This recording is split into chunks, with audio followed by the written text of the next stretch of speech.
sekali lagi saya ucapkan jutaan terima kasih kepada semua yang dapat bersama-sama di perkarangan Ibu Pejabat UMNO. Saya amat menghargai kehadiran semua dan menunjukkan bahawa saudara-saudara masih meyakini dan mempercayai bahawa UMNO adalah parti yang boleh memperjuangkan nasib semua, insya-Allah. Ya? Ini bukan isu politik ya.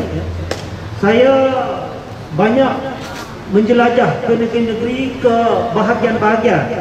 Saya dapati hampir semua bahagian-bahagian yang saya pergi mesti ada pemuda-pemuda saya yang terlibat dalam e-hailing dan e-hailing. Isu ini juga saya dah kedengaran sejak tahun lepas. Apabila isu-isu yang menyentuh soal keselamatan, isu yang menyentuh soal kebajikan, isu yang menyentuh soal keadilan pekerja-pekerja e-hailing dan e-hailing ini, ada yang diperlakukan dan diperkotak-katikkan sesuka hati. Betul? Ikut suka mereka saja. Nak bayar berapa, ikut suka mereka, nak gantung ke, nak buang ke, tetapi tidak ada pembelaan.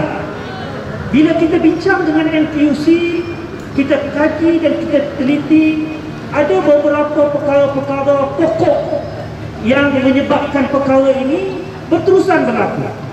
Antaranya ialah perkara yang paling fundamental, paling pokok sekali, pekerja-pekerja yang ramai ini. Seperti mana sahabat saya Zulhelmi sebutkan, waktu pandemik ini ramai yang dulunya ada kerja tetap, ada yang saya jumpa sendiri datang ke rumah. Pilot pun ada yang sudah menjadi pemandu Grab umpamanya. Ada yang bekerja bank, bekerja swasta, dulunya gaji belasan ribu, tetapi apabila hilang pekerjaan, apabila dibuang kerja, mereka terpaksa masuk dalam industri gig ekonomi. Betul tak tidak?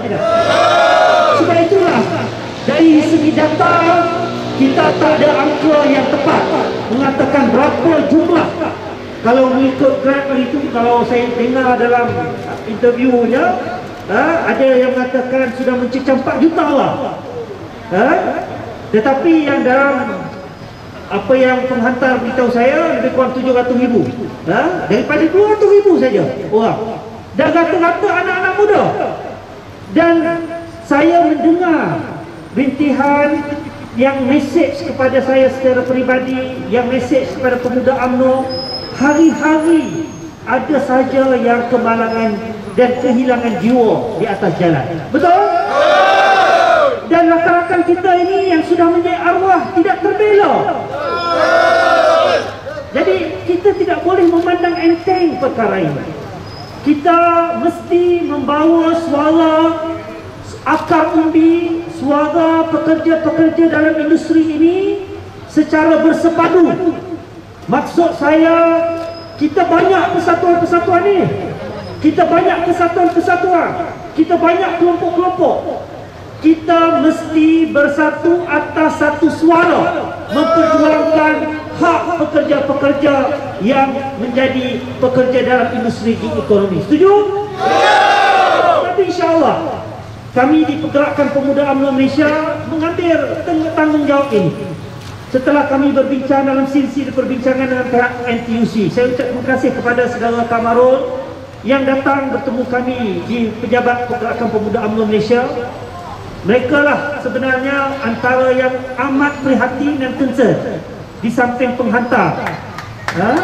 Mereka meminta supaya Pemuda UMNO untuk menyuarakan suara hati dan menggemakan denyut nadi pekerja-pekerja dalam industri e-hailing dan e-hailing ini.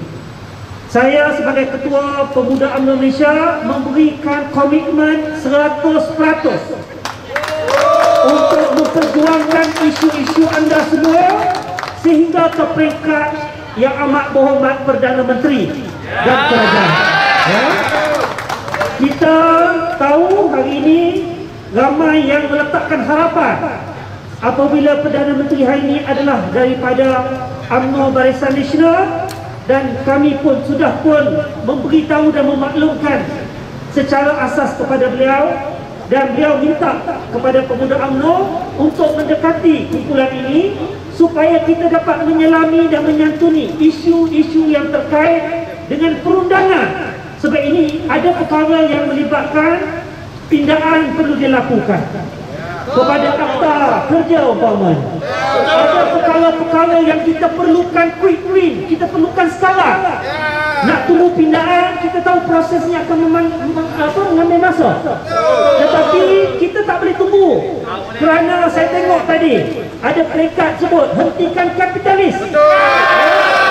Kita tak boleh membiarkan golongan-golongan kapitalis, syarikat-syarikat besar ni memerah segala keringat orang yang bekerja untuk mencari sesuap nasi hanya kerana nak kaya, nak dapat keuntungan yang berlebih-lebihan atas keringat dan penat lelah, juga nyawa. Ini soal nyawa. Mereka mati, apa yang berlaku kepada keluarga? Tak ada insurans, tak ada pembelaan dan sebagainya. Jadi ini antara perkara, insya-Allah ini melibatkan beberapa pihak, dan bukan saja di peringkat kerajaan, kita tengok di peringkat kementerian-kementerian. Jadi inilah antara perkara yang kami akan bincangkan. Insya-Allah selepas daripada ini kita akan adakan persidangan meja bulat yang kita akan bertemu dengan hampir 50 wakil-wakil persatuan e-hailing seluruh Malaysia. InsyaAllah selepas daripada itu saya akan menjemput pihak media untuk bersama dengan kita selepas daripada persidangan ini. Semuanya dengan satu tujuan, untuk kita berjuang dalam hal kebajikan, keselamatan dan juga soal keadilan pekerja-pekerja di ekonomi e-hailing ini secara satu suara. Kita tidak akan berjaya berjuang kalau masing-masing nak jadi hero. Ini bukan isu nak jadi hero. Ini isu kebajikan yang perlu kita bersuara sebagai satu suara. Dan saya mengucap terima kasih kepada pihak penghantar, sekali lagi kepada PNUC dan semua yang hadir kerana memberikan kepercayaan kepada kami Pergerakan Pemuda UMNO Malaysia. InsyaAllah kita akan sama-sama berjuang sehingga berjaya, insyaAllah. Jadi itu saja, terima kasih. Wabillahi taufiq wal hidayah. Wassalamualaikum warahmatullahi wabarakatuh.